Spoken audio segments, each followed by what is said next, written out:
રથયાત્રાનો route Ranchhodji મંદિરથી શરૂ થઈ ટાવર, મોટા બજાર, નગરપાલિકા, ચાંદની ચોક થઈને ફરી મંદિર સુધી પહોંચશે। મંદિર ટ્રસ્ટ દ્વારા જણાવાયું કે રૂટ ટૂંકો હોવાથી કોઈ વિશેષ અવરોધની શક્યતા નથી। તેમ છતાં ટ્રાફિક વ્યવસ્થા જળવાઈ રહે તે માટે પોલીસ પ્રશાસન સાથે જરૂરી સંકલન કરવામાં આવ્યું છે। આ તરફ રથયાત્રાને લઈ નવસારી ટાઉન પોલીસે સુરક્ષા વ્યવસ્થ વધુ સઘન બનાવી છે।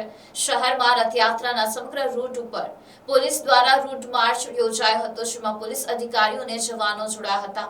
સુરક્ષા પર નજર રાખવા માટે ડ્રોન કેમેરાનો પણ ઉપયોગ કરવામાં આવી રહ્યો છે। પોલીસે રથયાત્રાના રૂટ પર આવેલા સંવેદનશીલ વિસ્તારોની તપાસ હાથ ધરી છે, તેમજ પોલીસ ચોપડે નોંધાયેલા અસામાજિક તત્વોની પૂછપરછ કરીને તેમની હિલચાલ પર નજર રાખવામાં આવી રહી છે। ઉપરાંત રૂટ પર આવેલા મંદિરોના ટ્રસ્ટીઓ સાથે બેઠક યોજી તેમની સમસ્યાઓ સાંભળી જરૂરી સહયોગ અને સુરક્ષા વ્યવસ્થા સુનિશ્ચિત કરવાની કામગીરી હાથ ધરવામાં આવી છે। નવસારી પોલીસ દ્વારા નાગરિકોને શાંતિ, સૌહાર્દ અને ટ્રાફિક નિયમોનું પાલન કરીને રથયાત્રાને સફળ બનાવવામાં સહકાર આપવા અપીલ કરવામાં આવી છે।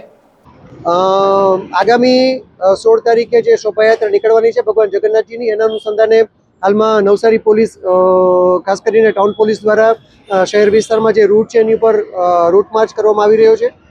તમામ પોલીસના સ્ટાફ અને અધિકારીઓ આ રૂટ માર્ચમાં જોડાયેલા છે। સાથે અમે લોકોએ ડ્રોનનો પણ ઉપયોગ કરેલો છે।